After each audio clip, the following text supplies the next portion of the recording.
Hello everyone. Final accounts of companies. Practical questions આપણે start કરીશું આજે બેલેન્સ શીટ અને profit and loss statement prepare કરવા માટેના. આ ચેપ્ટરની અંદર આપણે ટેક્સ પ્રોવિઝનને લગતા ક્વેશ્ચન અગાઉના લેક્ચરમાં જોયા હતા. ટેક્સ પ્રોવિઝનની લગતી જર્નલ એન્ટ્રીઝ અને એને રિલેવન્ટ લેઝર અકાઉન્ટ્સ કેટલા તૈયાર કરવાના હોય છે અને કઈ રીતે એની એન્ટ્રીઝ કરવાની હોય છે એ આપણે લાસ્ટ લેક્ચરમાં શીખ્યા હતા. આ ચેપ્ટરની અંદર મોસ્ટ ઇમ્પોર્ટન્ટ છે બેલેન્સ શીટ અને પ્રોફિટ એન્ડ લોસ સ્ટેટમેન્ટના જે ફોર્મેટ્સ હતા એ જે અગાઉના લેક્ચર્સમાં આપણે જોયેલા હતા.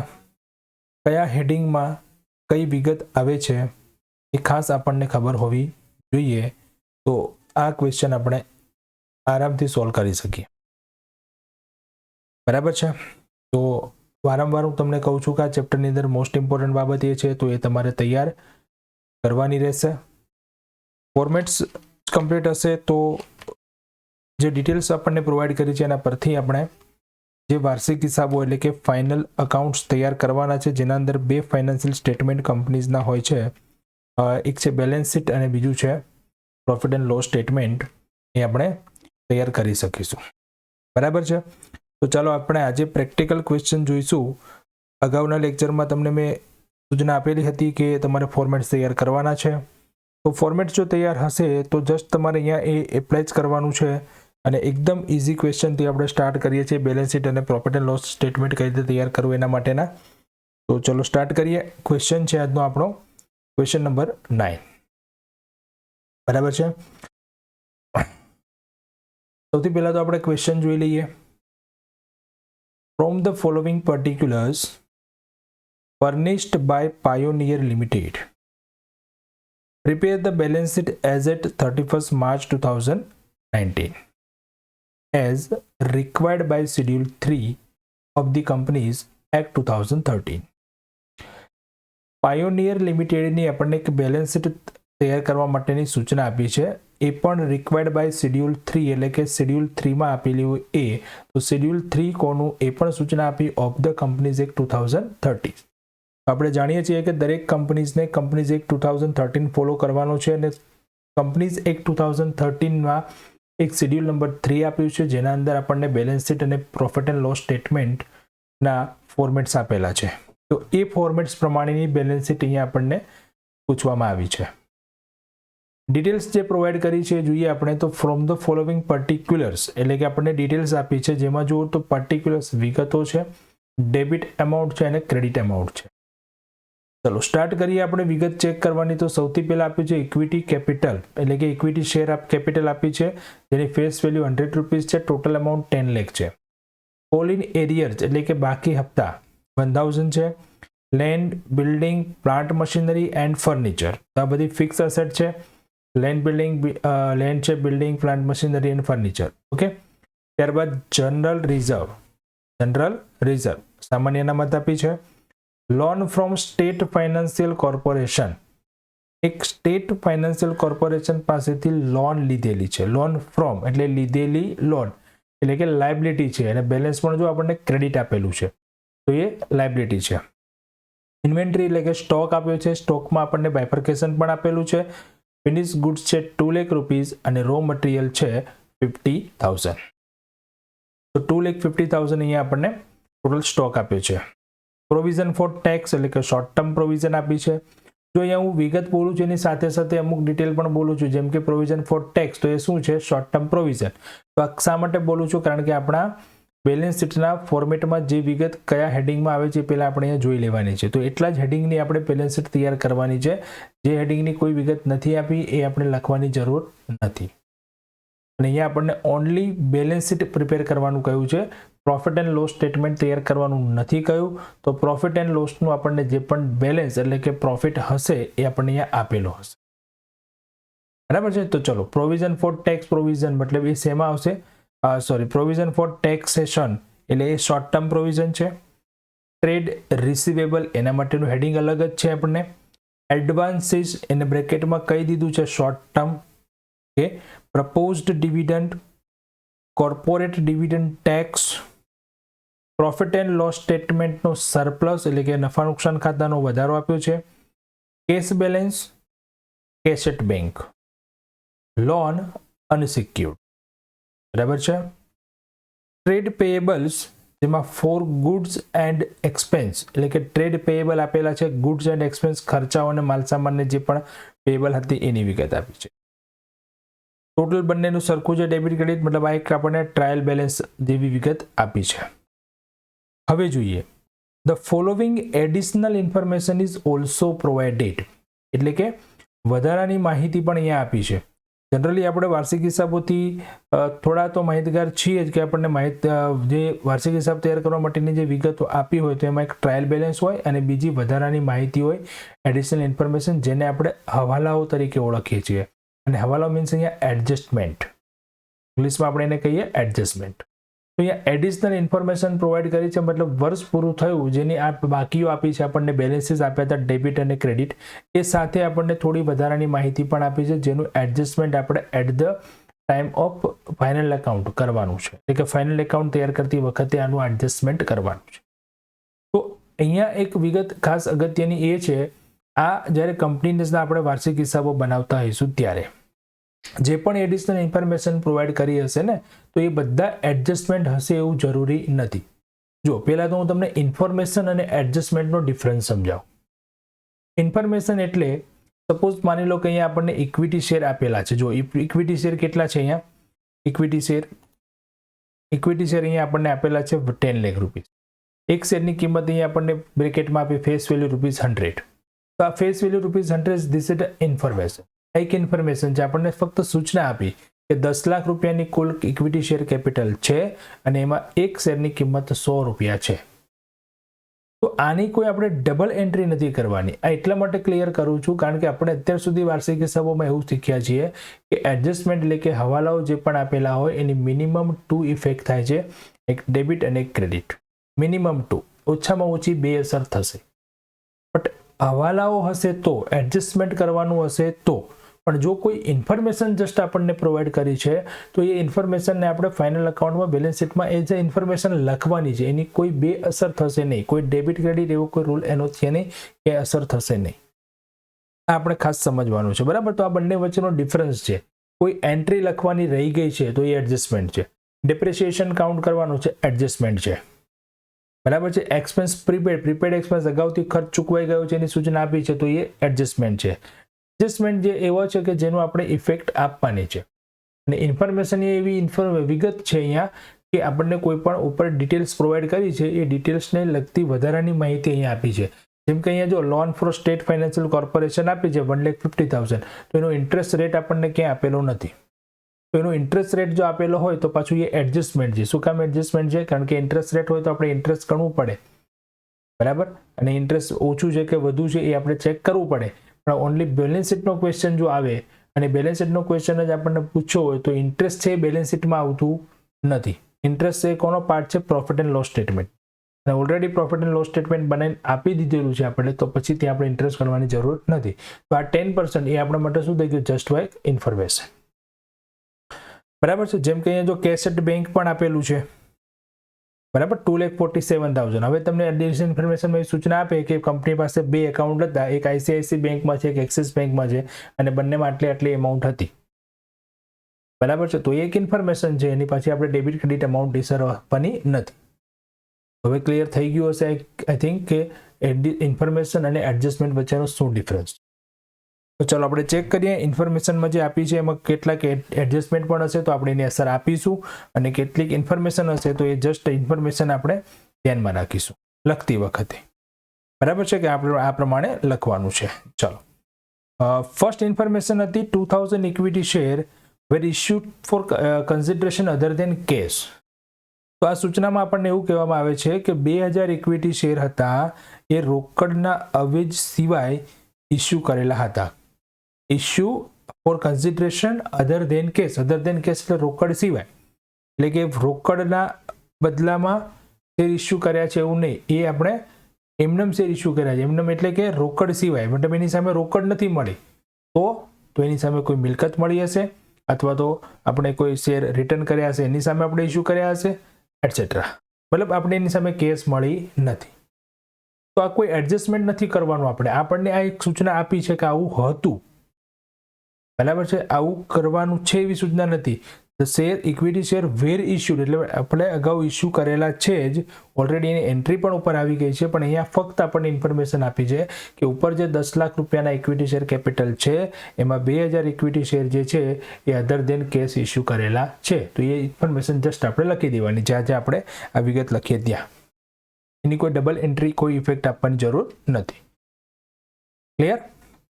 નેક્સ્ટ છે the receivable of 52,000 the due are due for more than 6 months. તો જો અહીંયા રિસીવેબલ આપેલા છે, રિસીવેબલ છે ટોટલ 2 લાખ. એ 2 લાખમાંથી 52,000 એવા છે કે જે મોર દેન 6 મંથ છે. તો રિસીવેબલમાં આપણે બે પાર્ટમાં વેચી દઈશું. મોર દેન 6 મંથ કેટલા છે? 52,000. બાકીના માટે સૂચના નથી આપી તો એ અધર ગણાશે, મતલબ એ 6 મહિનાથી અંદરની વિગત માટેના હશે, એની મુદત ઓછી હશે. તો આ પણ કોઈ એડજસ્ટમેન્ટ નથી, જસ્ટ એક ઇન્ફોર્મેશન છે. નંબર 3 છે ધ કોસ્ટ ઓફ એસેટ. એસેટની કોસ્ટ, જેમાં બિલ્ડિંગ છે 4 લાખ. ઓકે, અહીંયા જોઈએ બિલ્ડિંગ કેટલી છે? યસ, 350. તો આ એડજસ્ટમેન્ટ છે. અહીંયા બિલ્ડિંગ 4 લાખ રૂપિયા છે ને અહીંયા બિલ્ડિંગ 3,50,000 છે. બિલ્ડિંગમાં 50,000 રૂપિયાનો ઘટાડો થયો છે. તો બિલ્ડિંગ એ એક ફિક્સ એસેટ છે, ડેપ્રેસિએબલ એસેટ છે, ઘસારાને પાત્ર મિલકત છે. તો એની 4 લાખમાંથી 3.5 લાખ કિંમત થઈ છે, તો મતલબ 50,000 રૂપીઝ જે રિડ્યુસ થયા છે એ રિડ્યુસ થવાનું બે રીઝન હોઈ શકે. First reason is depreciation. એક રીઝન એવું છે કે ઘસારો હોય, બીજું રીઝન છે સેલ કર્યું હોય. પણ જો સેલ કર્યું હોય તો એનો પ્રોફિટ કે લોસ એની પણ આપણને ઇન્ફોર્મેશન આપ્યું હોય, અથવા તો આપણે આ વર્ષમાં સેલ કર્યું છે તેની ઇન્ફોર્મેશન હોવી જરૂરી છે. અહીંયા આપણને ઇન્ફોર્મેશન નથી કે સેલ કર્યું કે નહીં કર્યું, તો માની લઈશું કે એ ડેપ્રેશિએશન. એ જ રીતે જો પ્લાન્ટ એન્ડ મશીનરી 7 લાખ છે અને ત્યાં પ્લાન્ટ મશીનરી 525 છે, તો અહીંયા પણ રિડ્યુસ થાય છે, રકમ ઘટે છે, એ પણ ડેપ્રેશિએશન છે. તો ડેપ્રેશિએશનની અસર આપણે આપીશું. નંબર 3 છે ફર્નિચર. ફર્નિચરમાં પણ સેમ એવું છે, 62 અને 50. તો એમાં પણ આપણે અહીંયા માઇનસ કરીશું ડેપ્રેશિએશન તરીકે. નંબર 4 છે the balance of 1,50,000 in the loan account with state finance corporation. Okay, તો સ્ટેટ ફાઇનાન્સ કોર્પોરેશનનું બેલેન્સ 150 હતું જ, યસ છે. જેમાં શું સૂચના આપી છે? The balance of 150,000 in the loan account with state finance corporation is inclusive ₹7,500 for interest accrued but not due.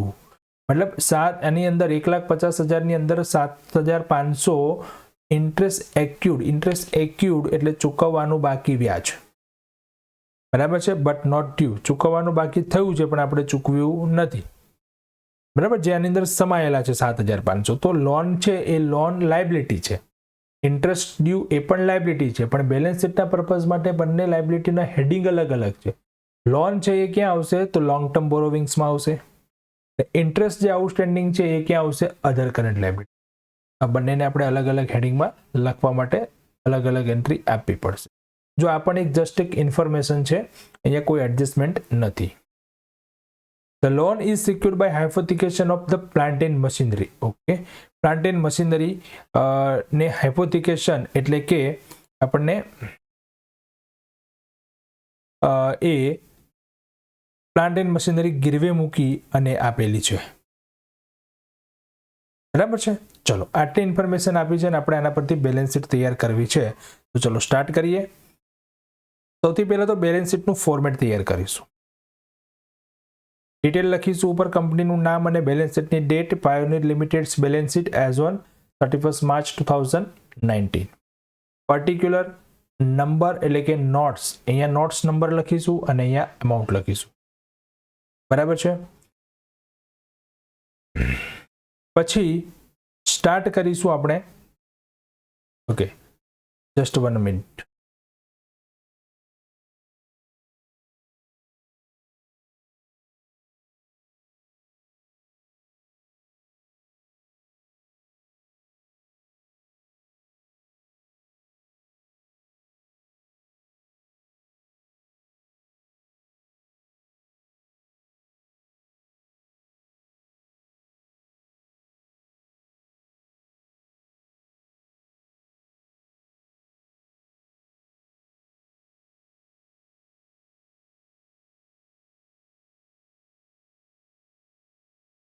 Notes to account. Format બન્યા પછી બેલેન્સ શીટનું જે ફોર્મેટ છે એ ફોર્મેટ બન્યા પછી આપણે સાથે સાથે બનાવીશું notes to account.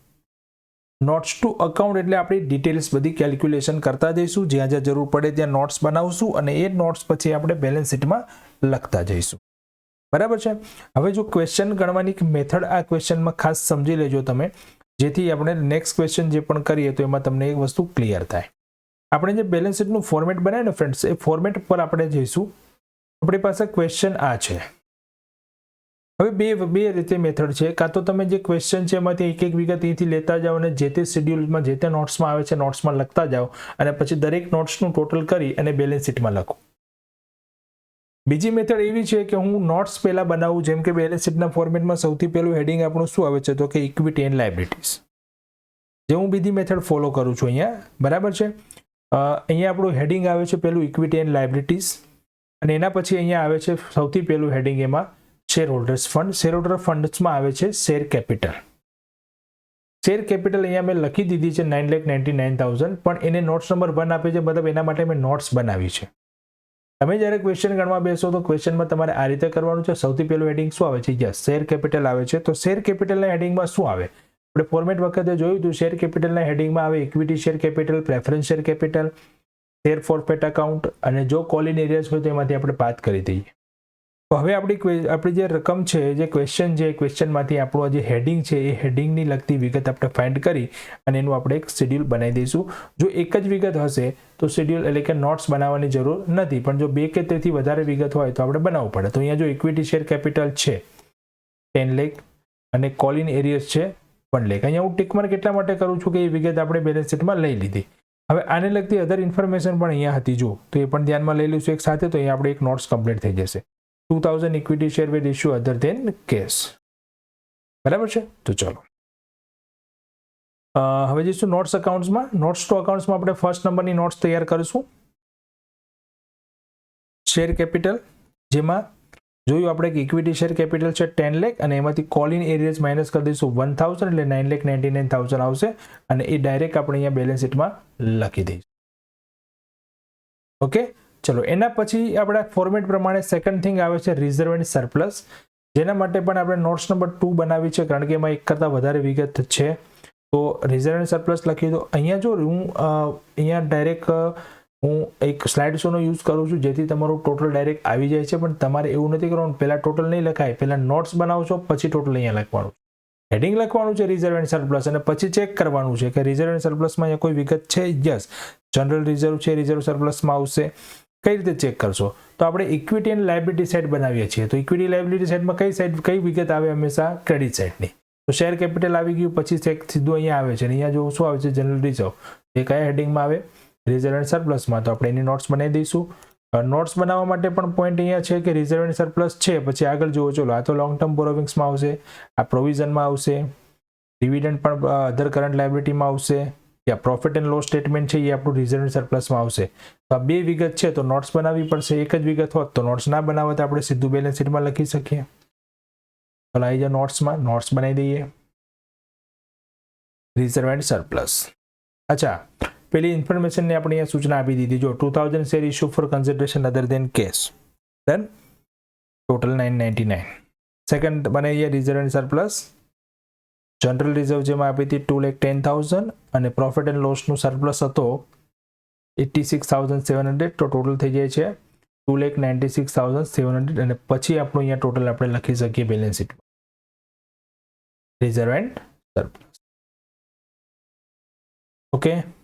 Now number 3 અહીંયા આવે છે આપણું પેલું એપ્લિકેશન મની વાળું, પણ એવું કંઈ છે નહીં તો નથી લખતા. ડાયરેક્ટ સેકન્ડ પોઈન્ટ આવશે આપણું heading non current liability. Non current લાયબિલિટીમાં આપણું હેડિંગ આવે છે લોંગ ટર્મ બોરોવિંગ્સ. હવે એના માટે ટોટલ આટલું આવે છે, તો એને આપણે પહેલાં ચેક કરીએ લાયબિલિટી સાઇડ. ચલો, લોન છે state finance corporation, long term છે. પ્રોવિઝન નહીં આવે, એ પણ નહીં આવે.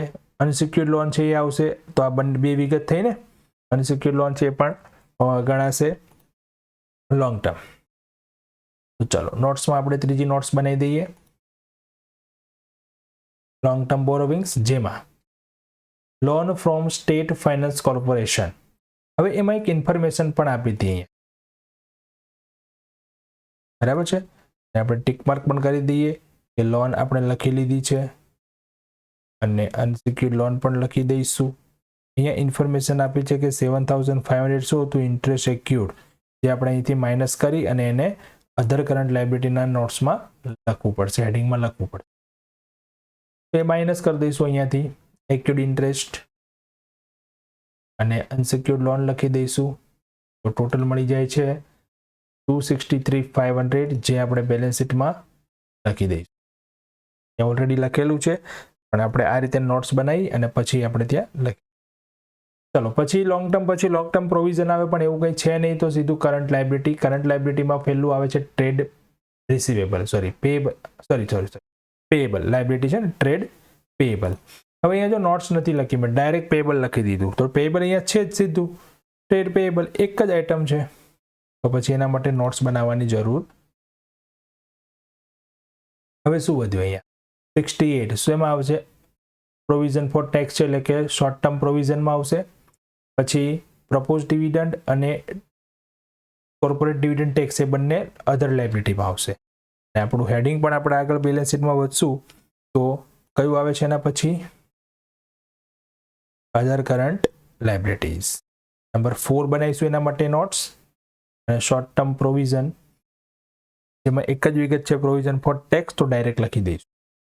આ પ્રમાણે પણ લખી શકો જો એક જ વિગત હોય તો. અધર કરંટ લાયબિલિટીમાં આપણે નંબર 4 નોટ્સ બનાવી છે, કારણ કે એમાં વિગતો વધારે છે. અધર કરંટ લાયબિલિટી પ્રપોઝ ડિવિડન્ડ છે, કોર્પોરેટ ડિવિડન્ડ ટેક્સ છે, એક્યુર્ડ ઇન્ટરેસ્ટ જે આપણે અહીંયાથી માઇનસ કર્યું હતું ને એ અધર કરંટ લાયબિલિટીમાં શો કરીશું, તો અહીંથી માઇનસ કરીને અહીંયા લખીશું. ખાલી હેડિંગ આપણે ચેન્જ કરવાનું છે એઝ પર ઇન્ફોર્મેશન 79,500. ડન.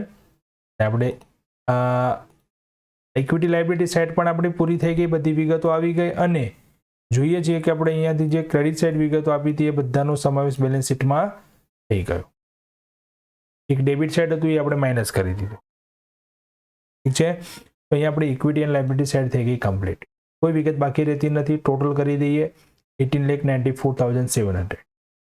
પછી જઈશું આગળના ફોર્મેટમાં, તો આગળનું આપણું બીજી સાઈડ આવે છે એસેટ. એસેટમાં પહેલું હેડિંગ આપણું હોય છે non current asset. Non current એસેટમાં હોય છે ફિક્સ એસેટ. ફિક્સ એસેટમાં બે પાર્ટ હોય છે, ટેન્જિબલ અને ઇન્ટેન્જિબલ. પણ અહીંયા કોઈ ઇન્ટેન્જિબલ ગુડવિલ કે એવી કોઈ વિગત આપણને આપી નથી, તો આપણે સીધું જ લખી દઈશું ફિક્સ એસેટમાં ટેન્જિબલ એસેટ. ટેન્જિબલમાં ફિક્સ એસેટ છે land, building, plant and machinery and furniture. અને આ બધામાંથી ડેપ્રિસિએશન બાદ કરતા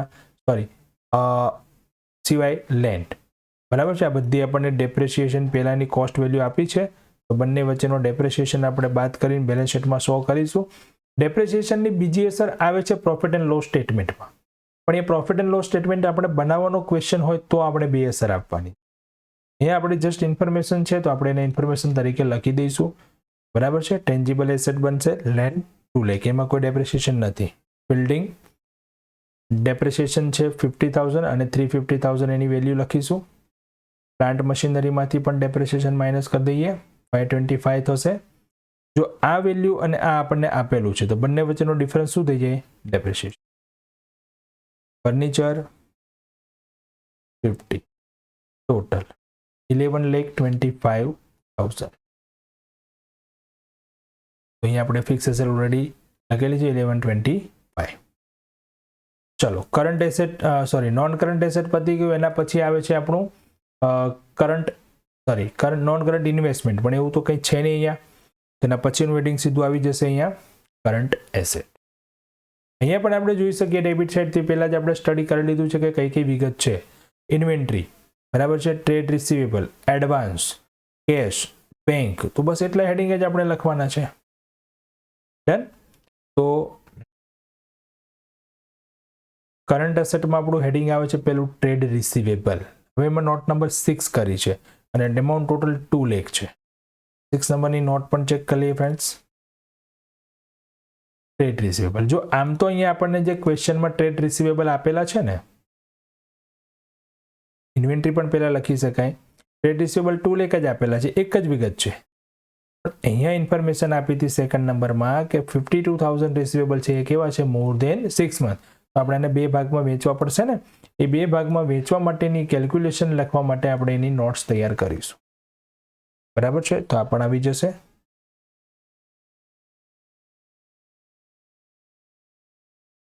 અને ત્યાં આપણે જસ્ટ ઇન્ફોર્મેશન જે હતી એ પ્રમાણે લખી દઈશું. મોર દેન 6 મંથ 52,000 એન્ડ અધર 148 ટોટલ.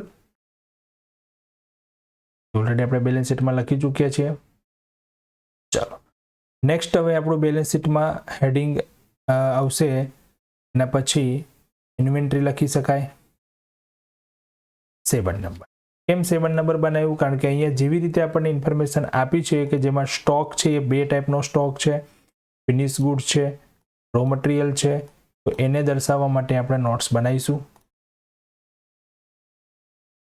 બે ટાઈપનો સ્ટોક છે. ઇન્વેન્ટરીઝ, જેમાં ફિનિશ ગુડ્સ અને રો મટીરિયલ, ટોટલ 2,03,000. દેન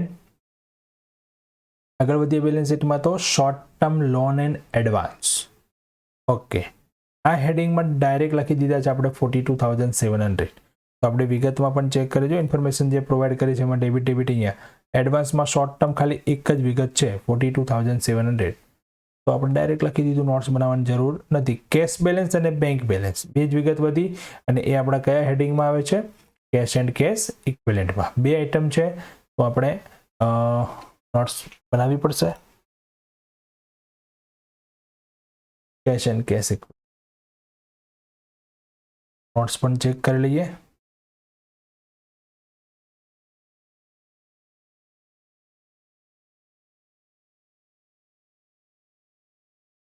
કેશ બેલેન્સ 30,000 છે અને બેંક બેલેન્સ છે 247. સો ટોટલ થઈ જશે 270.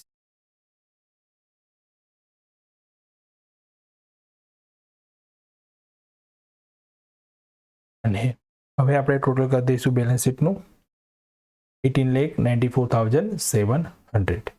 લાયબિલિટી સેટ પણ ચેક કરી લઈએ 18,94,700. તો આ રીતે આપણે તૈયાર કરી અહીંયા બેલેન્સ શીટ. બરાબર છે. જો કેટલું ઇઝી છે. અહીંયા જસ્ટ તમે શું કર્યું છે કે જે પણ ઇન્ફોર્મેશન આપણને પ્રોવાઈડ કરી હતી એ ઇન્ફોર્મેશનને આપણે એઝ પર બેલેન્સ શીટના ફોર્મેટ જે પણ હેડિંગમાં જ્યાં પણ આવતી હશે ત્યાં જ આપણે એને શો કરી છે. અહીંયા તમે ટોટલ બી જોઈ શકો છો. જો 18,95,700 છે. આપણે એક જ એડજસ્ટમેન્ટ આમાં અસર આપી છે. એ પણ એડજસ્ટમેન્ટ ન કહેવાય. આ 1,000 જે છે આપણે માઇનસ કરીને લખ્યા છે. તો 1,000 બંને બાજુ માઇનસ બતાવે છે. બાકી આપણે જે ઇન્ફોર્મેશન જે બેલેન્સીસ આપેલા હતા એ બેલેન્સીસને એઝ પર ફોર્મેટ અહીંયા લખી છે. કોઈ નવી અહીંયા વિગત આપણે કોઈ એડ કરી નથી.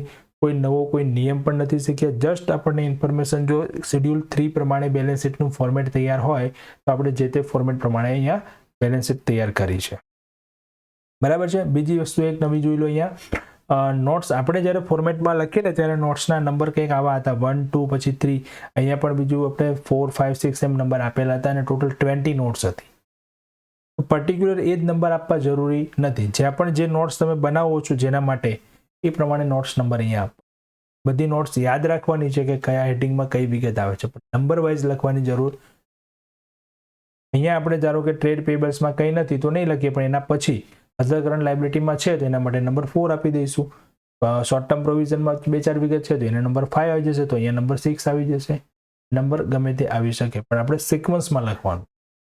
બરાબર છે. તો હું ફોર્મેટ પ્રમાણે અહીંયા બેલેન્સ શીટ બનાવવા જાઉં છું તો હું ફોર્મેટ પ્રમાણે પહેલેથી વિગત જોઉં છું. શેર કેપિટલ, તો શેર કેપિટલમાં જેટલી પણ વિગત મને અહીંયા આપી હશે ક્વેશ્ચનમાં એ બધી જ લઈ અને હું નોટ્સ નંબર 1 તૈયાર કરી અને નોટ્સ નંબર 1 નું ટોટલ ત્યાં લખી દઈશ.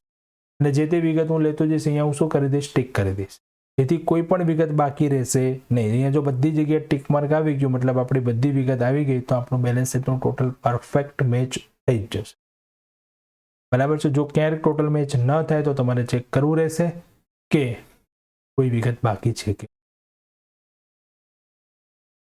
બરાબર છે. ઓકે ફ્રેન્ડ્સ, તો નેક્સ્ટ લેક્ચરમાં મળીશું. આજે આ થોડો કમ્પ્લીટ થયો ક્વેશ્ચન, એની પ્રેક્ટિસ તમે કરજો અને આવા જ P&L સ્ટેટમેન્ટના અને બેલેન્સ શીટના ક્વેશ્ચન સાથે આપણે નેક્સ્ટ ક્વેશ્ચન મળીશું. Okay. Thank you and have a good